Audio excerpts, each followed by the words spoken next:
آج اس گڈاپ علاقے کا جو اجتماع منعقد ہو رہا ہے یہ اس لحاظ سے بہت اہمیت کا حامل ہے کہ آپ لوگ بہت دور دراز سے یہاں پر پہنچے ہیں، اور کراچی جس کی حدود میں ظاہر ہے یہ سارے علاقے موجود ہیں، لیکن جب ہم سپر ہائی وے سے اس طرف آنا شروع کرتے ہیں تو ایسا لگتا ہے کہ یہ تو بالکل بلوچستان جیسا منظر پیش کر رہا ہے علاقہ، اور آبادی بھی بکھری ہوئی ہوتی ہے، لیکن جو افسوسناک بات ہوتی ہے وہ یہ ہے کہ کوئی سہولت جو شہریوں کا حق ہے وہ یہاں پر میسر نہیں ہوتی ہے، جس کے نتیجے میں یہ آبادیاں جن پہ اگر زراعت کی جائے، ان میں پانی کا بندوبست کیا جائے، یہاں پر جو ہے وہ کھیت اور کھلیان ہوں، یہاں باغات کو ٹھیک طریقے سے اس کی سرپرستی کی جائے، تو میں سمجھتا ہوں کہ اس کے نتیجے میں یہ ویرانی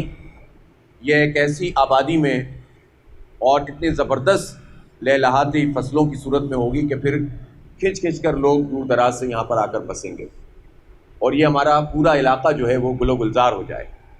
لیکن بدقسمتی سے کسی کی توجہ ہی نہیں ہے، اور جس طرح یوسف بھائی نے کہا کہ کوئی اور کام کرتے نہ کرتے جو کام ہو چکا تھا، جو ایک چھوٹا سا پارک جو کہ بالکل اسی پیٹرن کے اوپر کراچی میں 18 ٹاؤن تھے، تو نعمت اللہ خان صاحب نے 18 ٹاؤن میں ایک ماڈل پارک بنایا، اور سینکڑوں کی تعداد میں پھر چھوٹے چھوٹے پارک جو جن کے پر قبضے تھے یا کچرا پڑا ہوا تھا ان کو نکال کے پارک بنانا شروع کیا، لیکن ہر ٹاؤن کو ایک ماڈل پارک دیا۔ اس وقت جماعت اسلامی کے پاس 9 ٹاؤنز کے اندر ہمارے ناظمین تھے، ایک میں نائب ناظم تھے، اور باقی جو 8 ٹاؤن تھے اس میں ہمارے ناظمین نہیں تھے، لیکن نعمت اللہ خان صاحب نے کہا کہ اب میں میئر ہوں تو پورے کراچی کا میئر ہوں، اور کراچی کی ارد گرد کی پوری آبادی کا میئر ہوں۔ اس لیے یہ ہو نہیں سکتا کہ اگر میں ناظم آباد میں، نارتھ ناظم آباد میں، لانڈی میں اور کورنگی میں اگر پارک بنا رہا ہوں تو گڈاپ ٹاؤن جو ہے اس سے محروم رہے۔ اس لیے آپ دیکھیں کہ یہاں پر اسی پیٹرن کے اوپر بالکل اسی انداز میں پارک کو بنایا گیا،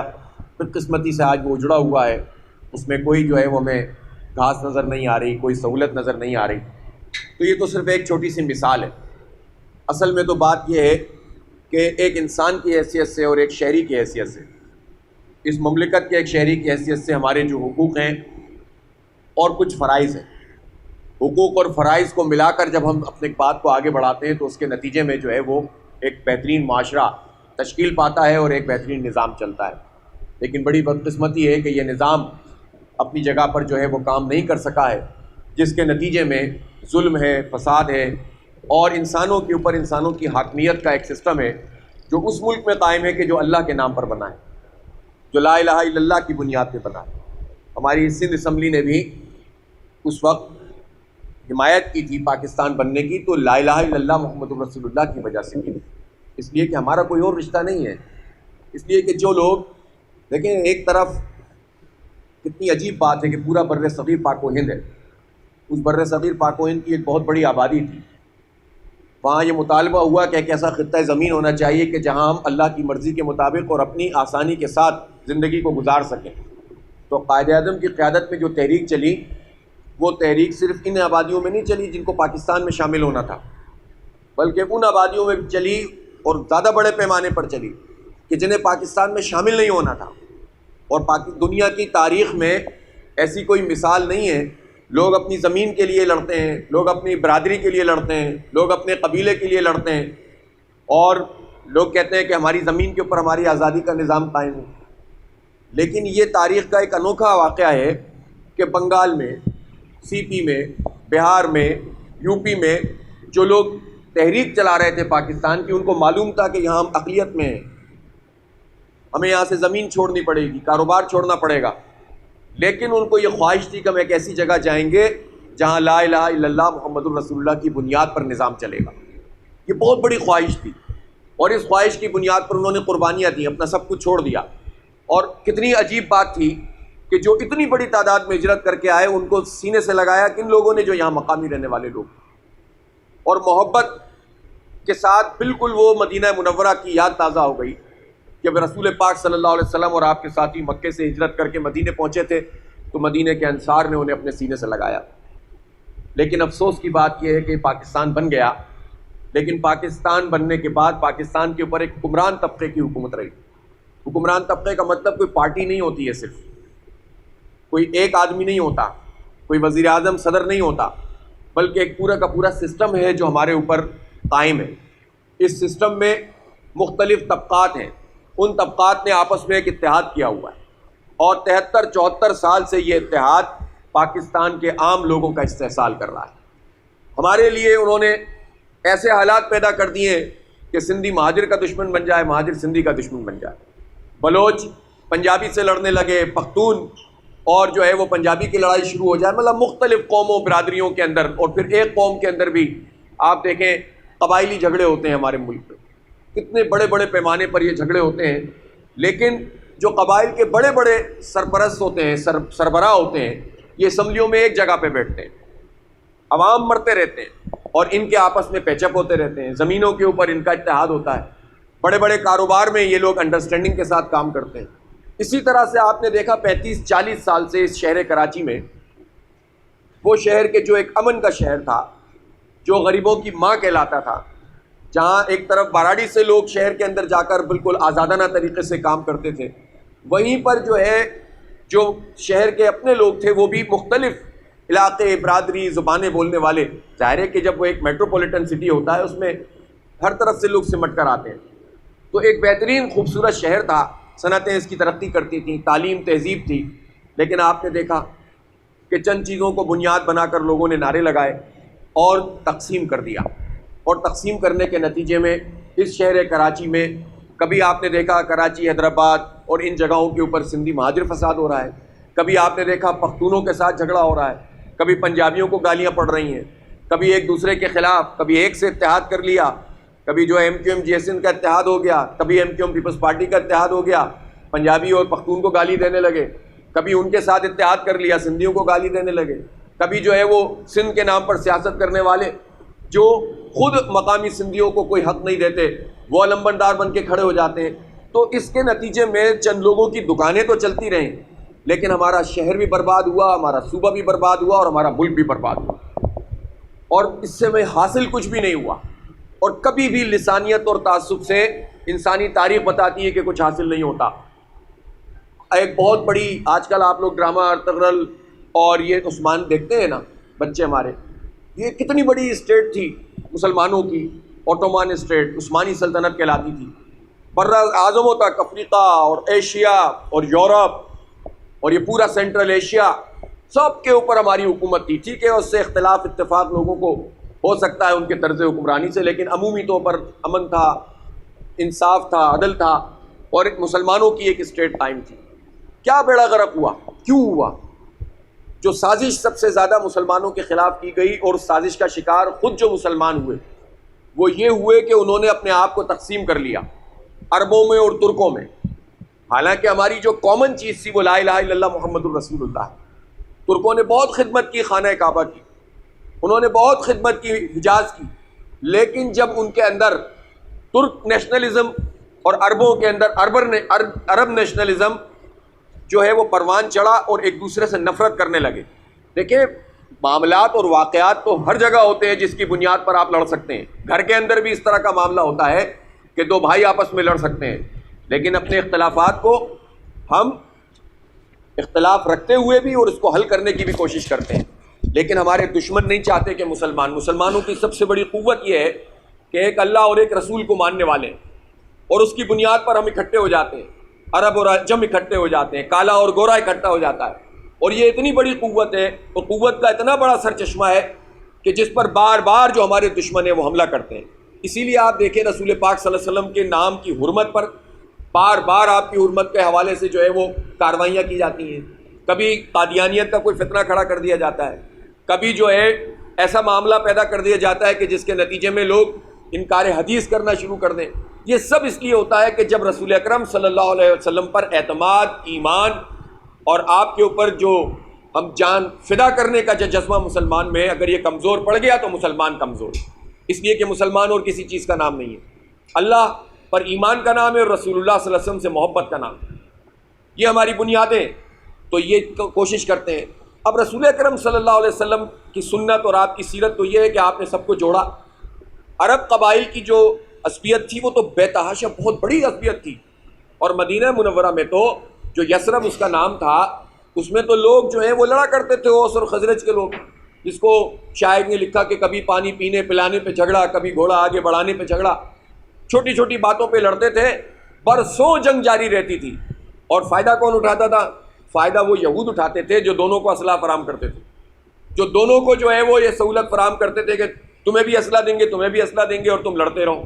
جب نبی پاک صلی اللہ علیہ وسلم نے مکے میں دعوت کا کام کیا اور ایک انقلابی جد و جہد کو آگے بڑھایا، اور جو غریب اور پسماندہ اور محکوم لوگ تھے ان کو اٹھا کر کھڑا کیا، اور اللہ کی وحدانیت کے اوپر جو ہے وہ لوگوں کو جمع کیا، اور اس کے راستے میں مشکلات کو برداشت کیا، اور بالآخر ہجرت کی، تو ہجرت سے پہلے آپ صلی اللہ علیہ وسلم نے مدینہ منورہ کے لوگوں سے ایک بیعت لی تھی، جس کو بیعت عقبہ اول، بیعت عقبہ ثانی کہتے ہیں، 2 بیعتیں ہوئی تھیں، اور اس میں یہ طے پا گیا تھا کہ یہ لوگ رسول پاک صلی اللہ علیہ وسلم کا ساتھ دیں گے، اگرچہ کہ آپ کے علاقے کے لوگ نہیں تھے، قبیلے کے لوگ نہیں تھے، آپ کی برادری کے لوگ نہیں تھے، لیکن پھر بھی آپ کے اوپر اعتماد کیا، آپ کے کردار پر، آپ کی شخصیت پر، آپ کی دعوت کے اوپر، اور جو آپ صلی اللہ علیہ وسلم نے جو جد و جہد اور کشمکش مول لی تھی، اس کی حقانیت کو دیکھتے ہوئے لوگوں نے آپ کا ساتھ دیا، اور اس طرح آپ صلی اللہ علیہ وسلم نے مدینے میں جا کر پھر ایک اسلامک اسٹیٹ بنائی، اور جب اسلامی اسٹیٹ بنائی تو سب لوگوں کا اتفاق آپ صلی اللہ علیہ وسلم پر ہو گیا۔ تو جو اس وقت یہود تھے وہ بہت پریشان ہوئے، وہ تو عبداللہ بن ابی کو سردار بنانا چاہتے تھے، تیاری تقریباً ہو چکی تھی، جو منافقوں کا سردار کہلایا، لیکن ان کو بہت پریشانی ہوئی کہ یہ کیا ہو گیا، سب کچھ ہمارے ہاتھ سے نکل گیا۔ اور جب آپ صلی اللہ علیہ وسلم نے مدینے کی اسٹیٹ کو چھوٹی سی قائم کی تو پھر یہ جھگڑے بھی ختم ہوئے، پھر آپس کے تعصبات بھی ختم ہوئے۔ خود آپ صلی اللہ علیہ وسلم کے زمانے میں جب بالکل اسٹیٹ قائم ہو گئی، جہاد ہوا، فتح مکہ بھی ہو گیا، اور اس طرح کی چیزیں پھیلتی چلی گئیں، تو کچھ لوگوں نے شرانگیزی کرنے کی کوشش کی، اور کسی پانی کے مسئلے کے اوپر ایک نے کہا کہ اہل انصار تم آؤ، اور ایک نے کہا کہ مہاجرین تم آؤ۔ تو جب آپ صلی اللہ علیہ وآلہ وسلم کے علم میں یہ بات آئی تو آپ صلی اللہ علیہ وسلم نے دونوں کو جمع کیا، اور پھر ایک بہت زبردست قسم کا خطبہ دیا، اور پھر لوگوں سے کہا کہ اے انصار تم وہ نہیں تھے کہ جب میری قوم کے لوگوں نے مجھے دھتکار دیا تھا اور میری بات کو نہیں مانتے تھے، دھتکارنے کا لفظ تو نعوذ باللہ صحیح نہیں نبی پاک صلی اللہ علیہ وسلم کے لیے، انہوں نے جب میری بات کو قبول نہیں کیا تھا تو تم نے مجھے سہارا دیا تھا، تم نے مجھے جو ہے وہ جگہ فراہم، تم میری بات پر ایمان لے کر آئے تھے، تم نے جو ہے جان فدا کرنے کا عزم کیا تھا۔ پھر مہاجروں سے کہا کہ تم وہ لوگ نہیں ہو کہ جنہوں نے ہر مشکل وقت میں میرا ساتھ دیا، یعنی مفہوم یہ ہے کہ دونوں سے ان کی خوبیاں بیان کی، اور پھر یہ کہا کہ یہ جو تعصبات ہیں، یہ جو جھگڑے ہیں، یہ تو میں اپنے قدموں تلے روند کے جا رہا ہوں، جو جس کو ہمارے نبی پاک صلی اللہ علیہ وسلم نے اپنے قدموں تلے روندا، جو اس کو سینے سے لگائے گا وہ کبھی بھی دنیا میں بھی کامیاب نہیں ہو سکے گا اور آخرت میں بھی کامیاب نہیں ہو سکے گا۔ تو اس لیے جب ترکوں اور عربوں کا جھگڑا شروع ہوا، اور یہ جھگڑا انگریزوں نے پیدا کروایا تھا، اور انہوں نے ایسے کریکٹر پیدا کیے تھے جو جاتے تھے وہ عرب بن کر بات کرنا شروع کر دیتے تھے، وہ بہروپیے تھے، وہ جگہ جگہ لوگوں کو بانٹتے تھے، دیکھو ترک تم پر ظلم کر رہے ہیں، تمہارے ساتھ یہ ناانصافی ہو رہی ہے، تمہاری قوم کے ساتھ یہ سلوک کیا جا رہا ہے، اتنی دور بیٹھے ہوئے ہیں، اور پھر ترکوں سے کہتے تھے کہ دیکھو عرب جو ہے وہ ابھی بھی اتنا سب کچھ تم نے سہولت دی، لیکن عرب آج بھی جو ہے اپنی نیشنلزم کی بنیاد کے اوپر آگے بڑھ رہے ہیں، اور اس طرح ان کے درمیان تفریق پیدا ہوتی چلی گئی۔ اور ہوا کیا، عربوں کو یہ دھوکہ دیا انگریزوں نے کہ ہم تمہاری ایک نیشن اسٹیٹ بنا دیں گے، ان کو پروانے بھی جاری کیے، اور دوسری طرف یہودیوں کو یہ پروانہ جاری کر دیا کہ ہم تمہاری اسٹیٹ بنا دیں گے، دونوں کو بیک وقت تحریری ضمانت دے دی، اور اس کے نتیجے میں اسرائیل کا ناپاک وجود آج بھی پوری جو ہے وہ امت مسلمہ کے اوپر ایک ناسور کی طرح موجود ہے۔ تو انگریز تو ہمیشہ سے یہ کام کرتے رہے، اسی لیے انہوں نے اس خطے کے اوپر چند ہزار فوجوں کے ذریعے سے حکومت کی پورے برصغیر۔ کیوں؟ سب سے زیادہ تو انہوں نے ایک وڈیروں اور جاگیرداروں کا ایک بہت بڑا طبقہ پیدا کیا، اور پھر اس کے بعد انہوں نے کیا کیا، ان کے ذریعے سے مقامی لوگوں کو کنٹرول کرنا شروع کیا۔ پھر انہوں نے کیا کیا کہ جگہ جگہ پر جو ان کے راجواڑے تھے ان کو اپنے ہاتھ میں لینا شروع کیا، اور پھر اس کے نتیجے میں انہوں نے آپس میں لوگوں کو لڑوانا شروع کیا، آپس میں لوگ لڑتے رہے، انگریز کی حکومت چلتی رہی۔ تو ڈیوائیڈ اینڈ رول ان کا ایک بہت بڑا ہتھیار ہے جو ہمیشہ انگریزوں نے، اور آج بھی یہ مائنڈ سیٹ کام کرتا ہے۔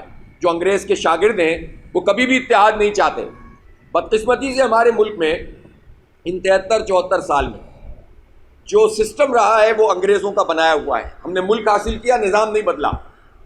اگر اس وقت مقامی حاریوں کو چھوٹے چھوٹے کسانوں کو جس طرح دیکھیں ہندوستان میں کیا ہوا کہ جب پاکستان اور ہندوستان دو ملک بن گئے تو وہاں کے جو لوگ تھے، لیڈرشپ تھی، انہوں نے ان جاگیروں کی تقسیم کی، لینڈ ریفارمز کی، لیکن بدقسمتی سے یہاں پر لینڈ ریفارمز نہیں ہو سکیں اور یہاں پر اسی طرح سے لوگ محکوم اور مظلوم اور غلام بن کے زندگی گزارتے رہے. اور یہ ایک ایسی تلخ حقیقت ہے جس کا ہم سب کو نہ صرف یہ ہے کہ سامنا ہے بلکہ ہمیں یہ بات سمجھنی چاہیے، اس کا اظہار کرنا چاہیے. یہ قوم اور برادری کا مسئلہ نہیں ہے، یہ سماج کے اوپر قبضے کا مسئلہ ہے، یہ پورے معاشرے کو اپنا غلام بنانے کا مسئلہ ہے. پھر یہ سب لوگ اکٹھ کر لیتے ہیں. اچھا، اس کا مطلب یہ نہیں ہوتا جب ہم کہتے ہیں کہ وڈیراازم و جاگیرداری کے ہر آدمی برا ہوتا ہے. اللہ تعالیٰ نے انسانوں کے اندر اچھے اور برے سب لوگ رکھے ہیں. ہم تو نظام کی بات کر رہے ہیں کہ یہ نظام کس طرح سے ایکٹ کرتا ہے. پھر اس کے نتیجے میں کیا ہوتا ہے کہ پھر اس کے نتیجے میں پھر یہ پورا سسٹم، پولیٹیکل سسٹم بھی اسی طرح سے بنتا ہے پورے ملک کا. یہی پنجاب کے اندر آپ دیکھیں جاگیردار، یہی بڑے بڑے خان جو ہے کے پی میں آپ کو ملیں گے، یہی جنوبی پنجاب میں آپ کو دیکھیں سردار ملیں گے. اور انہی لوگوں کی وجہ سے، اور ہمارا سندھ تو ہم جانتے ہیں کہ یہاں پر کیا ہے، اگر کوئی نئی پارٹی بنانی ہوتی ہے کسی آمر وقت کو، آپ اس سے پتہ نہیں کتنا اتفاق کریں گے، تو آپ دیکھیں کہ کسی بھی ماشاء اللہ کے زمانے میں یہاں پر نئی نئی پارٹیاں وجود میں آتی ہیں. اور اس کا طریقہ کیا ہوتا ہے کہ آپ ادھر سے میروں کو پکڑ لیتے ہیں، ادھر سے شیرازیوں کو پکڑ لیتے ہیں، ادھر سے جو ہے وہ آپ مزاری اور ادھر کشمور والی سائڈ سے ادھر لوگوں کو کچھ اپنے ہاتھ میں لے لیتے ہیں. اور یہاں کے بھی کچھ قبائل اور سردار بڑے بڑے جو لوگ ہوتے ہیں جن کا یہاں کی زمین سے صرف اتنا تعلق ہوتا ہے کہ یہاں سے ان کو ووٹ پڑنے چاہیے، یہاں کی زمین کی لگان ان کو ملنی چاہیے، ورنہ ان کی بود و باش، ان کی تعلیم، ان کی رہائش آپ مجھے بتائیں یا اسلام آباد میں ہوگی یا سوات میں ان کے پاس جو ہے وہ کوئی ریسٹ ہاؤس ہوگا، یا کراچی میں کوئی بنگلہ ہوگا، یا پھر جو ہے انگلینڈ کے اندر ہوں گے، یا امریکہ میں ان کا گھر ہوگا. بچے بھی ان کے وہیں پڑھ رہے ہوتے ہیں. لیکن الیکشن میں یا پورے سماج پہ گرفت کے لیے وہ بڑے چند بڑے لوگ ہوتے ہیں کہ جو اپنے تئیں پھر چھوٹے چھوٹے لوگوں کو کبھی دھمکا کر اور کبھی جو ہے وہ کوئی خاص قسم کے حالات پیدا کر کے اپنے ساتھ ملاتے ہیں. تو پھر یہ جو ماشاء اللہ ہوتے ہیں یا امریتیں ہوتی ہیں، ان کے ذریعے سے نئی پارٹیاں بنا لیتی ہیں، اور کبھی قاف بن جاتی ہے، کبھی جو لیگ بن جاتی ہے، کبھی پیپلز پارٹی میں سب لوگ شامل ہو جاتے ہیں. تو اس طرح سے یہ پوری مینجمنٹ کرتے ہیں کن لوگوں کی، آپ کے اور مجھ جیسے لوگوں کی مینجمنٹ. اور اس کے نتیجے میں ہمیں کیا ملتا ہے 73 سال سے؟ وہی انگریز کا فرسودہ نظام ملتا ہے. تو یہ ایک وڈیرا شاہی کی چھوٹی سی مثال دی میں نے آپ کو. دوسری بات کیا ہے؟ دوسرا بیوروکریسی ہے. اب یہ جو بیوروکریسی کا نظام ہے یہ بالکل وہی اسی پیٹرن پہ ہے جو انگریز نے ہمارے لیے بنایا. انگریز بڑا تیز ہے، اس نے اپنے لیے جو بیوروکریسی کا نظام بنایا اس میں یہ بات اپنے لوگوں کو وہ سمجھاتے ہیں کہ تم جو ہو، تم حاکم نہیں ہو، خادم ہو. تم اگر سرکاری افسر ہو تو تم قوم کے خادم ہو، اور انگریز کا جو سرکاری افسر ہوتا ہے وہ قوم کا خادم ہوتا ہے، اپنی قوم کا، وہ حاکم نہیں ہوتا. لیکن کالے انگریزوں کے لیے انہوں نے یہ طے کیا کہ تم قوم کے حاکم ہو، نہ تم ان کی زبان بولو گے اور نہ تم جو ہے وہ ان کی طرح سوچو گے، اور ان کو تمہیں ہینڈل کرنا ہے. تمہارا کام صرف یہ ہے کہ ان کو مینیج کرنا ہے، ہینڈل کرنا ہے. اور آپ دیکھیں کہ جو بھی ہمارا سسٹم ہے پورا بیوروکریسی کا، جو ڈی سیز کا، جو اے سیز کا، جو ایس ڈی ایم، اب پتہ نہیں ایس ڈی ایم کے نام سے ہوتا ہے کہ نہیں ہوتا، لیکن یہ باقی پھر پورے وزارتوں کی جو بیوروکریسی ہے، آپ یہاں پر دیکھیں ایک طرف تو کرپشن اور لوٹ مار ہے، اور دوسری طرف جو ہے وہ ان کا مائنڈ سیٹ یہ ہے کہ بس ان کی مینجمنٹ کرو اور مفاد اٹھاتے چلے جاؤ. تیسرا جو ہے ہماری اسٹیبلشمنٹ ہے. ہماری فوج بھی وہی کی وہی، پنجاب ریجیمنٹ ہو یا بلوچ ریجیمنٹ ہو یا سندھ ریجیمنٹ جو بھی ہیں، یہ اپنا 73 سال کا جشن نہیں مناتے، بلکہ کوئی 150 سال کا جشن مناتا ہے، کوئی 200 سال کا جشن مناتا ہے. ابھی تک انگریز کے اس مائنڈ سیٹ سے باہر نہیں آ سکے یہ لوگ.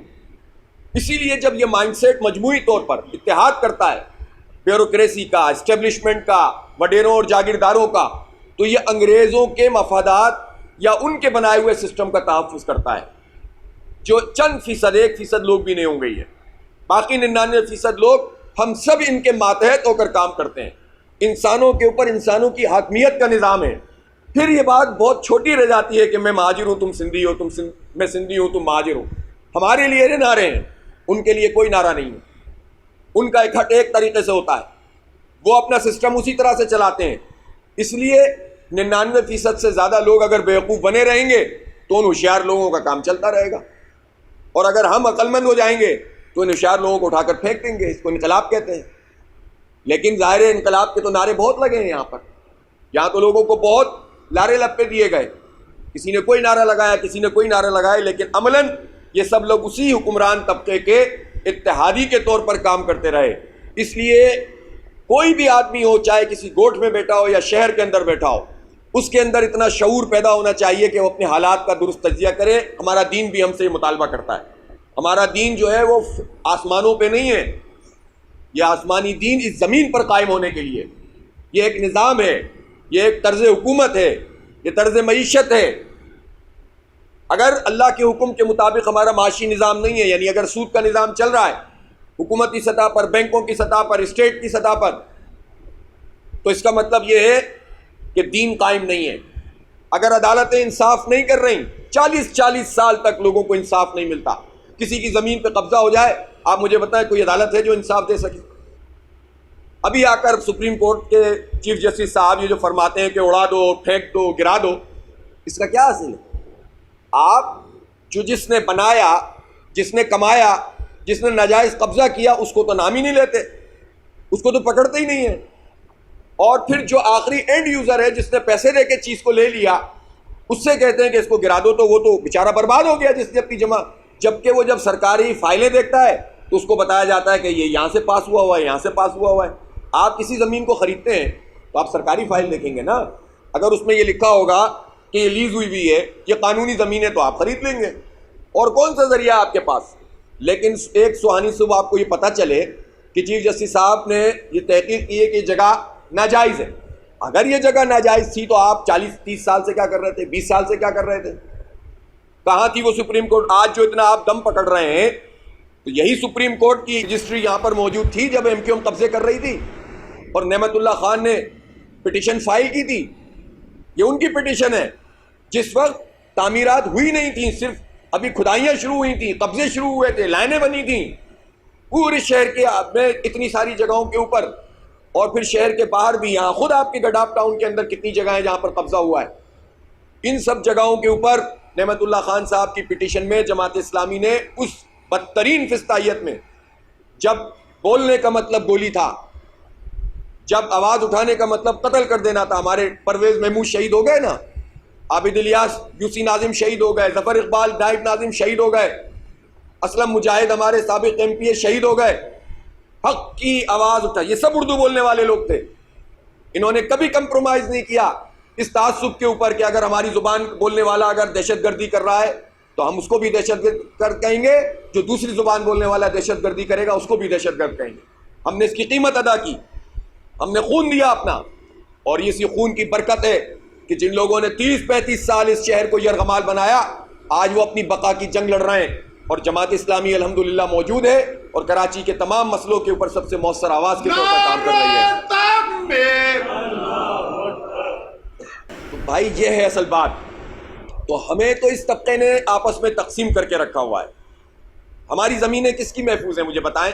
ابھی پچھلے دنوں کیا 10 سال کا عرصہ ہو گیا، 10 سال سے اس پوری بستی کے اوپر، یہ جو گڈاپ میں، یہ جو Bahria Town, D H A City, اور آپ نے بھی 2-3 نام بتائے تھے، کمانڈر سٹی، اور کتنی سٹیز بن رہی ہیں۔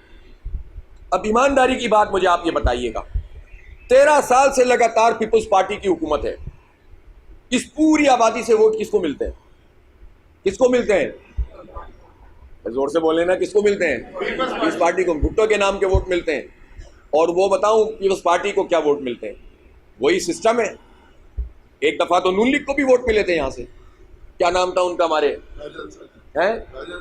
نہیں، وہ حکیم بلوچ صاحب، وہ پیپلز پارٹی میں تھے تب بھی جیتے تھے، نون لیگ میں تھے تب بھی جیتے تھے، پھر انہوں نے استعفیٰ دیا تھا، پیپلز پارٹی میں آئے تھے تب بھی جیت گئے تھے، ایسے ہی ہوا تھا۔ وہ اچھے شریف آدمی، ہم جانتے ہیں ان کو، لیکن مسئلہ ایک آدمی کا نہیں ہے، مسئلہ نظام کا ہے جو میں آپ کو بتا رہا ہوں۔ تو پیپلز پارٹی 13 سال سے لگاتار، اور سن 70 سے لے کر اب تک تقریباً اس نے 30-35 سال تو حکومت کر لی ہے، 30-35 سال حکومت کی ہے، اور عملاً وہ لسانی سیاست بھی کرتی ہے۔ لیکن آپ بتائیں کہ سندھی بولنے والے بلوچ ہمارے لوگ یہاں موجود ہیں، ان کے کون سے حق کی اس نے جو ہے وہ ترجمانی کی ہے؟ تو یہ جو بیریا ٹاؤن جب بن رہا تھا تو اس وقت اس وقت اس بحریہ ٹاؤن کے ساتھ معاملات کس نے طے کیے تھے؟ یہ زمینیں کون ان کو نکال کے دے رہا تھا؟ اور یہ بھی ایک تلخ حقیقت ہے کہ جب ہم نے یہ بحریہ ٹاؤن میں جو لوگوں کے پیسے کھا لیے اس نے ملک ریاض نے، اور لوگ جاتے تھے صوبائی حکومت، وفاقی حکومت، پارٹیوں کے پاس، M Q M, Peoples Party وغیرہ وغیرہ، تو لوگ پھر ہمارے پاس آتے تھے۔ اور میں آپ کو ایک بات بتاؤں کہ بحریہ ٹاؤن میں جو لوگ ابھی ہیں ان میں ہر زبان بولنے والے، اور ہمارے اندرون سندھ کے تو بہت لوگ ہیں سندھی اسپیکنگ لوگ، وہ سب ہمارے دفتر آتے ہیں، اور ہم نے ان کے لیے محنت کی، کوشش کی کہ یار ان کو حق ملے۔ ہم اس زمانے میں ہمارے کچھ جوکھیوں اور کچھ قبول ساتھی تھے، انہوں نے ہم سے کہا کہ ہماری زمینوں کا مسئلہ ہے، قبضہ ہے۔ میں نے ان سے کہا کہ دیکھو بھائی، سیدھی بات یہ ہے کہ چونکہ ہم ایک آئین اور قانون کی پاسداری کرتے ہوئے کام کرتے ہیں، تو مجھے اپنا کاغذ دکھائیے آپ۔ اگر آپ کے کاغذ کے مطابق آپ کی زمین کے اوپر کسی نے قبضہ کیا، میں سب سے پہلے آپ کے حق میں آواز بلند کروں گا، اور ہم نے کی۔ جس وقت کوئی نہیں بول رہا تھا، میں حیران ہوں کہ آج سب نکل کر آ گئے ہیں، کس وجہ سے؟ جب قبضے ہو رہے تھے تو اس وقت کون تھا؟ اس وقت ہم نے جب کنونشن کیا ادارہ نور حق میں، تو نہ صرف ہم نے ان لوگوں کی ترجمانی کی کہ جن کے پیسے ملک ریاض نے کھا لیے، بلکہ ہم نے ان کی بھی ترجمانی کی کہ جن کے آبادیوں کے اوپر قبضہ کیا۔ اگر کوئی ہمارے جھاجا بھائی کچھ جو کہ ہم سے امام بخش وغیرہ اس طرح کے ساتھی سے رابطہ کرتے تھے، وہ ہمارے کنونشن میں موجود تھے اس وقت، ہم نے بات کی۔ پھر کچھ اور ساتھی ہمارے پاس آئے، انہوں نے کہا فلاں جگہ پر ہماری زمین کا مسئلہ ہے۔ میں آپ کو اس لیے بات بتا رہا ہوں، آپ نے سوال کیا۔ میں نے کہا بھائی کتنے پیسوں میں ڈیل ہوئی؟ انہوں نے ایک اماؤنٹ بتائی۔ میں نے کہا اس جو پیمنٹ آپ نے کی ہے اس کی کوئی رسید ہے آپ کے پاس کہ جو بقیہ پیمنٹ اس نے نہیں کی؟ اس نے کہا رسید تو نہیں ہے۔ مجھے پتا تھا کہ اس کے پاس سب کچھ ہوگا، یہ ایسے نہیں کام چلتے، لیکن انہوں نے کہا کہ ہمارے پاس یہ نہیں ہے، اور درمیان میں پٹواری ہوتا ہے، فلاں ہوتا ہے، یہ ہوتا ہے، تپے دار ہوتا ہے، فلاں ہوتا ہے، اس طرح کے انہوں نے نام لیے، اور ان کے ذریعے سے یہ ڈیل ہوئی ہے۔ میں نے کہا یار جس دن آپ مجھے اپنی ڈیل کے بارے میں قانونی طور پر انڈر ٹیبل چیز پر میں نہیں جا سکتا، لیکن مجھے قانونی طور پر بتائیں تو میں آپ کے ساتھ کھڑا ہوں گا، پوری جماعت اسلامی آپ کے ساتھ کھڑی ہوگی، اور آپ کا حق کے لیے ہم آواز بلند کریں گے۔ لیکن بدقسمتی سے انہوں نے یہ والا کام بھی نہیں کیا۔ اس پورے عرصے کے اندر جب قبضے ہوتے رہے تو کوئی ان کے حق کے لیے کھڑا نہیں ہوا۔ اور اب اگر لوگ کھڑے ہوئے ہیں تو آج بھی میں آپ سے بالکل واضح طور پر کہنا چاہتا ہوں، اور میں یوسف بھائی آپ سے درخواست کروں گا کہ ہم ادارہ نور حق میں ایک کنونشن رکھتے ہیں، ٹھیک ہے؟ اور جتنے گوٹ کے لوگ ہیں جو متاثرین ہیں، جن کے جگہوں پہ قبضہ ہوا ہے یا قبضہ کو کرنا چاہتے ہیں، ان سب کو ہم عزت کے ساتھ، احترام کے ساتھ وہاں بلائیں گے، ایک ریزولوشن وہاں سے پاس کریں گے، اور وہیں سے جدوجہد کا آغاز کریں گے۔ جو ہو گیا وہ ہو گیا اب تک، ٹھیک ہے؟ یہ میں آپ سے بات کر رہا ہوں، لیکن اس کے لیے مجھے ایک چیز کی مدد کی ضرورت ہے آپ لوگوں کی، کہ ہمیں جو ہے وہ حقائق صحیح طریقے سے بتائے جائیں۔ دیکھیں یہ زمین پر قبضہ بڑے لوگوں کی مرضی کے بغیر نہیں ہو سکتا۔ کوئی اردو بولنے والا یہاں قبضہ کرنے کے لیے نہیں آ سکتا تھا اس وقت، اس کے لیے اسے مقامی سندھی بولنے والا اور بلوچی چاہیے تھا۔ ایک تلخ حقیقت ہے، آپ مانتے ہیں کہ نہیں مانتے؟ مجھے، میں غلط کہہ رہا ہوں تو مجھے بتائیں۔ بڑے بڑے ڈاکو، بڑے بڑے ایم این اے، ایم پی اے اور سو کالڈ وڈیرے، انہوں نے اتنے مقامی چھوٹے چھوٹے لوگوں کے ساتھ ڈیل کی ہے، اور اس ڈیل میں کسی کو پیسے دے دیے اور کسی کو پیسے نہیں دیے۔ ان غریب لوگوں کو تو تھوڑے تھوڑے پیسے ملے، اصل میں تو ڈیل انہوں نے کی ہے ملک ریاض کے ساتھ۔ تو سب سے پہلے تو آپ ان کو بھی تو بے نقاب کریں کہ جو آپ کی برادری، آپ کی زبان، آپ کی رنگ، آپ کی نسل سے تعلق رکھتے ہیں، آپ کے کلیم کرتے ہیں آج، اور آپ کے پیسے تو یہ کھا کر بیٹھے ہوئے ہیں، اور یہ سب پیپلز پارٹی کے لوگ اس میں موجود ہیں۔ زرداری صاحب اس سے کیا الگ ہو سکتے ہیں پوری بحریہ ٹاؤن سے؟ چلیں یہاں پر اگر نہیں آپ کہہ لیں کہ الگ بات ہے، نواب شاہ کا بحریہ ٹاؤن کس زمین پہ بن رہا ہے؟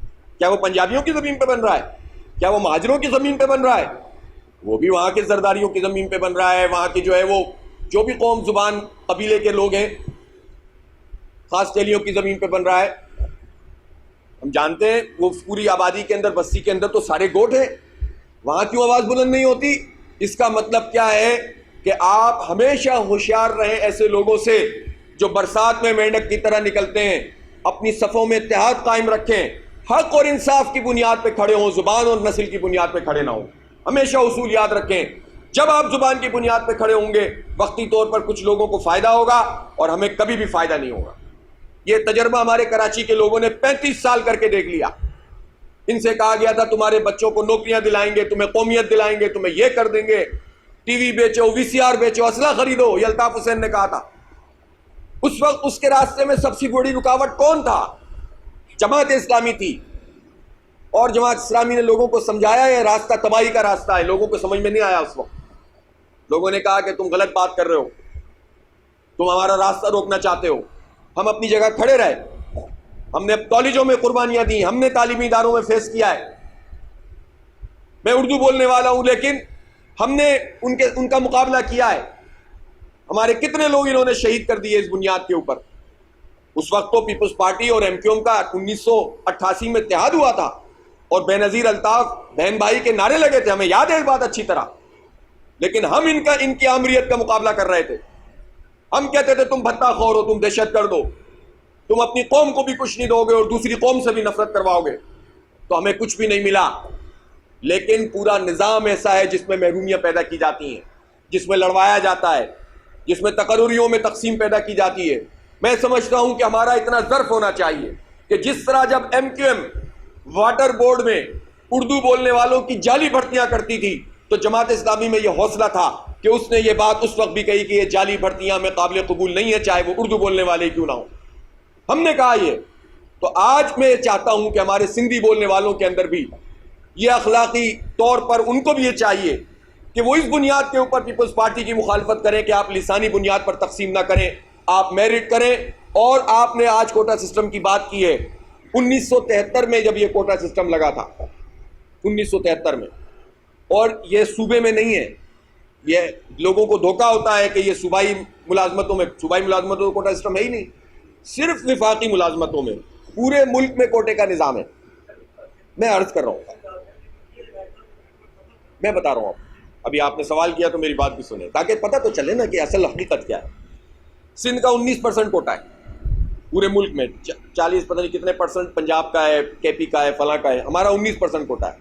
19% کوٹے پہ 1973 میں جو بزرگ تھے ہمارے سارے, جس میں سب لوگ شامل تھے, جب 73 کا آئین بن رہا تھا اور اس وقت آپ کو حالات پتہ ہیں, ہمارا ملک حالات ٹوٹ چکا تھا, تو اس وقت سارے بزرگوں نے, اس میں پروفیسر غفور بھی شامل تھے, جس میں محمود اعظم فاروقی بھی شامل تھے, جس میں علامہ شاہ احمد نورانی بھی شامل تھے, جس میں مولانا مفتی محمود بھی شامل تھے. ان سب نے یہ فیصلہ کیا بھٹو صاحب کے ساتھ مل کر کہ 10 سال کے لیے اندرون سندھ یعنی جو رورل ایریاز ہیں ان کی ڈیولپمنٹ کا وقت رکھتے ہیں تاکہ ان کو اس قابل بنا سکیں کہ وہ جو ہیں وہ ان کے مقابلہ کرنے کی سکت رکھیں. تو آبادی جو رورل اور اربن کی ہے اس کی جتنی پرسنٹیج بنتی ہے اس کے لحاظ سے وفاقی ملازمتوں کے اس کوٹے میں 40-60 ہوگا بس. یہ کوٹا سسٹم اس کے علاوہ کچھ بھی نہیں. ٹھیک ہے. اچھا, اس کے بعد 10 سال کے لیے مزید بڑھایا ضیاء الحق صاحب نے, 20 سال ہو گئے. میرا سوال یہ بنتا ہے کہ 20 سال میں رورل آبادی میں ان لوگوں نے کیا کیا؟ نہیں کیا نا. پھر اس کے بعد نواز شریف اور ایم کیو ایم سیاست کوٹا سسٹم کی کرتی ہے, لیکن کوٹا سسٹم خود بڑھاتے ہیں یہ تاکہ ان کی سیاست چلتی رہے. انہوں نے 20 سال کے لیے بڑھایا. 40 سال گزر گئے. 40 سال میں اندرون سندھ کے کیا حالات ہیں بتائیں مجھے آپ. تو یہ سارے لوگ جو کوٹا سسٹم کے نام پر تو لوگوں کو بیوقوف بناتے ہیں, لیکن جس لیے یہ کوٹا تھا وہ کام کیوں نہیں کرتے بھائی؟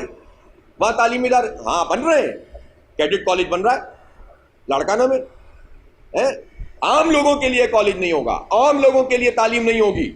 تو یہ سوال کس کو کرنا ہوگا؟ سب سے پہلے مقامی لوگوں کو اٹھنا ہوگا نا, اور ان تعصبات سے نکلنا ہوگا اور پوچھنا ہوگا تم ہمیں کوٹے کی خیرات کیوں دیتے ہو, تمہیں ہم ہمارا حق کیوں نہیں دیتے؟ حق نہیں مانگو گے, خیرات مانگو گے, کیا مطلب ہے یار؟ آپ کو ہمیں ہمارا حق دو, اور ہمارا حق یہ ہے کہ ہمیں تعلیم دو, ہمیں روزگار کی سہولت دو, ہمیں جو ہے وہ اس قابل کرو کہ ہم شہری لوگوں کے ساتھ مقابلہ. اور شہر کا کیا حال کیا یہ بھی تو دیکھیں جا کے ذرا. ابھی تو اس کوٹا سسٹم کی وجہ سے میں آپ کو بتاؤں شہریوں کو کوئی فائدہ نہیں ہے. یہ بات تو صحیح ہے, اس لیے نہیں ہے کہ وہ تو مقابلہ ہی نہیں کر سکتے, ان کی تو تعلیم کا بیڑا غرق ایم کیو ایم نے کر دیا ہے. دیکھیں جا کر کالجوں کو ویران پڑے ہوئے ہیں, سارے کوچنگ سینٹر کھلے ہوئے ہیں, کالج میں کوئی نہیں آتا, اسکول بیکار, پرائیویٹ ایجوکیشن گلی محلوں کی کورونا کی وجہ سے وہ بھی تباہ. تو نہ شہری نہ دیہی سب کی تعلیم تباہ ہے. اور ابھی یہ کورونا کے اوپر سب سے پہلی تلوار جو حکومت گراتی ہے وہ تعلیمی اداروں پہ گراتی ہے. سب سے پہلے اس کو بند کرتے ہیں. جنہوں نے سب سے زیادہ SOP کی پابندی کی ان کو سب سے پہلے بند کیا جاتا ہے, اور بس ان کی مرضی نہیں ہے کہ کسی طرح بس ایسی چلا دیں. نہ پڑھو تم, بس مزے کرو. اور جو چند لوگ ہیں وہ پڑھ رہے ہیں, ان کے بچے پڑھ رہے ہیں, کیونکہ ان کے پاس ہمارا لوٹی ہوئی دولت ہے, ان کے پاس اکثریت کے پاس. اکثریت کا معاملہ یہ ہے کہ ہم سے لوٹی ہوئی دولت ان کے پاس ہے. ان کے بچوں کے لیے کوئی مسئلہ نہیں ہے کہ ان کو پروموشن دی جا رہی ہے کہ نہیں دی جا رہی, ان کے لیے تعلیم بھی الگ ہے, نظام بھی الگ ہے, سسٹم ان کو پورا سپورٹ فراہم کرتا ہے. تو یہ وہ مسئلہ ہے جس کو سمجھنا چاہیے. اب یہ جو پیریفریز کا مسئلہ ہے یہ بھی اسی طرح دیہی اور اس میں آتا ہے نا. تو ٹھیک ہے آپ سہولت فراہم کریں نا. دیکھیں اس چھوٹی سی بات کے اوپر کہ صرف وفاقی ملازمتوں کے اوپر اگر ہم ایک بات کر رہے ہیں تو آپ یہ سوال کریں نا کہ سندھ حکومت میں تو نہیں ہے نا یہ کوٹا, کے ایم سی میں بھی یہ کوٹا نہیں ہے, تو پھر کیا مسئلہ ہے؟ صرف ایک وفاقی ملازمتوں کے کوٹے کا مسئلہ ہے. اور اس میں جو سروس کمیشن اور ان کے حالات دیکھ لیے آپ نے. بھائی دیکھو حق اور انصاف کے اوپر ہمیں کھڑا ہونا چاہیے. میری زبان کا اور تیری زبان کا مسئلہ نہیں ہے, حق اور انصاف کا مسئلہ ہے. جس دن ہم اس بنیاد پہ کھڑے ہوئے ہم وڈیروں سے, جاگیرداروں سے اور شہری وڈیروں سے نجات حاصل کریں گے. لوگ کہتے تھے جاگیرداری ہے, وڈیرہ شاہی ہے. یہ ہم نے ٹیلی ویژن پہ بیٹھ کے کہا کہ اندرون سندھ میں وڈیرہ شاہی ہے, لیکن کراچی اور حیدرآباد میں شہری وڈیرے ہم پر مسلط ہیں. یہ ہم نے کہا, کسی اور نے نہیں کہا. قیمت ادا کی اس کی. ہم نے کہا کہ جس طرح وڈیرہ سے لوگ محبت بھی کرتے ہیں, نفرت بھی کرتے ہیں, لڑواتا بھی ہے, صلح بھی کرواتا ہے, بند بھی کرواتا ہے, نکلواتا بھی ہے, ایسا ہی ہوتا ہے نا. سارے کام دھندے ایسے ہی چلتے ہیں. چھوٹا وڈیرہ بڑے وڈیرے, وڈیرہ وڈیرہ اس سے بڑے وڈیرے کے ساتھ ملا ہوتا ہے. ایک نظام ہے یہ. بالکل اسی طرح کراچی میں یہ جو ان کے یونٹ آفس بنے ہوئے تھے, یہ جو اداروں کی جگہوں پہ قبضہ انہوں نے کیا ہوا تھا, تو لوگ ان سے نفرت کرتے بھی تھے پھر بھی ان کے پاس جانے پر مجبور تھے, اس لیے کہ اس کے علاوہ چوائس نہیں تھی ان کے پاس. ان سے کہہ دیا جاتا تھا کہ اگر اس بوتھ کے اندر ہمیں ووٹ نہیں ملے تو ہم تمہارے مکانوں کو گرا دیں گے. اور یہ کام انہوں نے کیا. حسین آباد کا علاقہ جا کر دیکھ لیں, بیچارے میمنوں نے ان کے خلاف ووٹ ڈال دیے تھے. ان کی پوری جو ہے وہ عبارتیں گرانا شروع کر دی کے بی سی اے والوں نے. تو یہ سندھ میں بھی جو شہری وڈیرہ شاہی تھی وہ پوری طرح موجود تھی.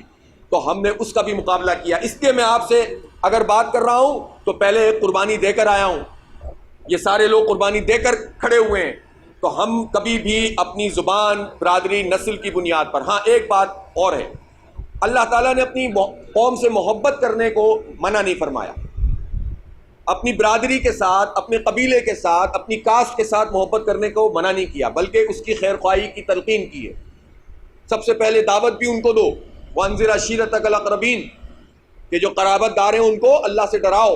یعنی جب اللہ کے دین کی دعوت کا کام کرو وہ بھی قریب لوگوں سے کرو. اور اگر دین میں جو خیرات کا نظام ہے, زکوٰۃ کا نظام ہے, اس میں بھی یہ بات شامل ہے کہ پہلے اپنے قریب کے لوگوں کو دیکھو گے. اور اس لیے قبیلے کی بنیاد پر کسی کی مدد کرنا, قبیلے کی بنیاد پر کسی کو سپورٹ کرنا, برادری اور زبان کی بنیاد پر کسی سے محبت کرنا, یہ ایک فطری عمل ہے. اسلام اس سے نہیں روکتا. اصل چیز جس سے اسلام روکتا ہے وہ یہ ہے کہ اس بنیاد پر دوسرے سے نفرت نہیں کرو. دوسری بات, جب جائز اور ناجائز کی بات ہو تو میں اس لیے اردو بولنے والے کی بات کو جائز, ناجائز بات کو جائز نہیں کہوں گا کہ وہ اردو بولنے والا ہے, یا کوئی کلمتی ہے, یا کوئی جو ہے وہ خاص خیلی ہے, یا کوئی پالاری ہے, یا کوئی جو ہے برفت ہے. اگر برفت یہ بات کہے گا تو میں اس کا ساتھ دوں گا چاہے غلط ہو یا صحیح. نہیں, یہ تعصب ہے, یہ لسانی. اس سے اللہ کے رسول نے منع کیا, اس سے اللہ نے منع کیا, قرآن نے منع کیا. جو اس کو اپنے سینے سے لگائے گا وہ تباہ و برباد ہوگا, وقتی فائدہ بھی اٹھائے گا تو برباد ہوگا. محبت کیجیے اپنی برادری سے, اپنی زبان بولنے والے سے, لیکن دوسری زبان بولنے والے سے نفرت نہ کیجیے. اور دوسری زبان بولنے والے, حق اور باطل کا معیار حق کو بنائیے, زبان کو نہ بنائیے. بس یہ سیدھا سادہ اصول ہے. اس اصول کو اختیار کر لو تو ہماری برادری بھی پھلے گی پھولے گی اور ہم بھی آگے بڑھیں گے. جماعت اسلامی بس یہی دعوت دیتی ہے. جماعت اسلامی میں ہر زبان بولنے والا, جماعت اسلامی میں ہر مسلک, یہاں مسلک کی بنیاد پہ بھی لوگوں کو تقسیم کیا جاتا ہے. آپ بتائیں, بریلوی, دیوبندی, اہل حدیث, شیعہ, سنی, اس بنیاد پر قیمہ بنا دیا ہمارا کاٹ کاٹ کے. اور جب امریکیوں کا بم گرتا ہے عراق کے اوپر تو وہ شیعہ کو بھی مارتا ہے, سنی کو بھی مارتا ہے. افغانستان پہ گرتا ہے ہرات کے اوپر تو سنی بھی مرتا ہے, شیعہ بھی مرتا ہے. ہمارے خلاف جو اقدامات کرتے ہیں وہ تو بریلویوں کے خلاف بھی ہوتے ہیں, دیوبندیوں کے خلاف بھی ہوتے ہیں. وہ تو ہماری مسلک نہیں دیکھتا, لیکن ہمیں لوگوں نے یہ بیوقوف بنایا کہ مسلک سب سے بڑی چیز. تو بھائی مسلک تو ایک طریقہ ہے. نبی پاک صلی اللہ علیہ وآلہ وسلم نے نماز ایسے بھی پڑھی ہے, سینے پہ ہاتھ رکھ کے, نیچے ایک ناف کے اوپر بھی رکھ کے پڑھی ہے, ہاتھ چھوڑ کے بھی پڑھی ہے. ہر روایت جائز روایت, بالکل صحیح روایت ہے. اب فقہا نے کہا کہ زیادہ اس طرح پڑھیے, اس طرح پڑھنا چاہیے, زیادہ اس طرح پڑھیے.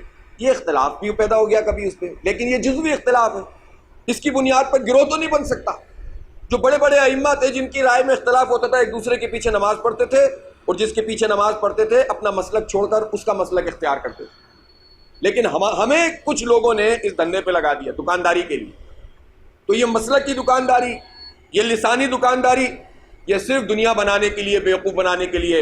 ایک اللہ ایک رسول قرآن کو مانیں اور آپ دین کے لیے جد و جہد کریں، یہ جماعت اسلامی کا پیغام۔ تو ہم زبان اور مسلک ان دونوں کو بلکہ آپ کو بتاؤں کہ ہمارا مائنورٹی اقلیتی ونگ بہت اسٹرانگ ہے۔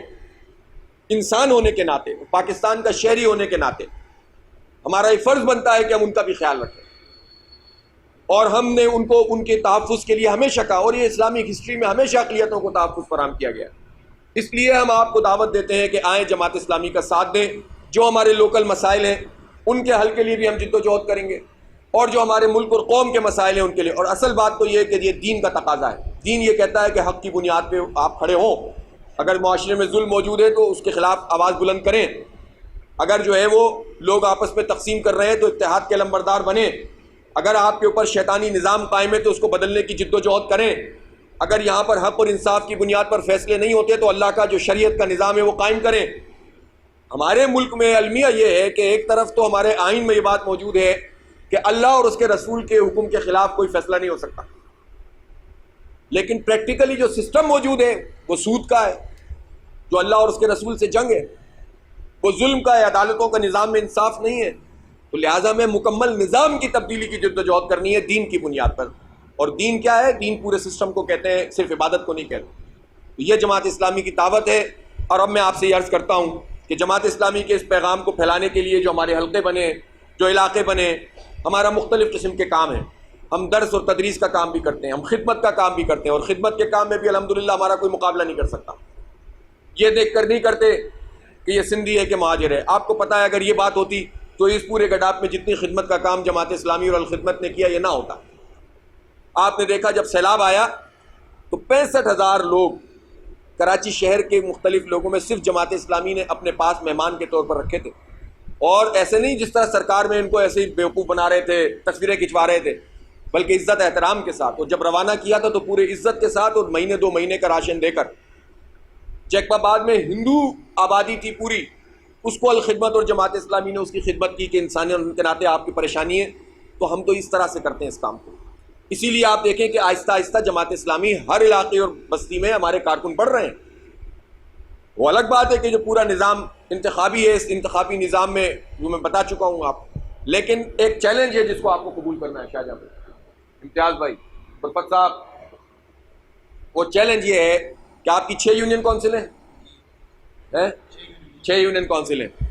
اب میں یہ نہ سنوں کہ آپ کہیں کہ ہمارے پاس امیدوار نہیں، 6 کی 6 یونین کونسل میں الیکشن لڑیں گے انشاءاللہ تعالی۔ تیار ہیں آپ لوگ؟ تو آپ نے ہر یونین کونسل میں الیکشن لڑنا ہے، ہر سیٹ کے اوپر کینڈیڈیٹ کھڑا کرنا ہے۔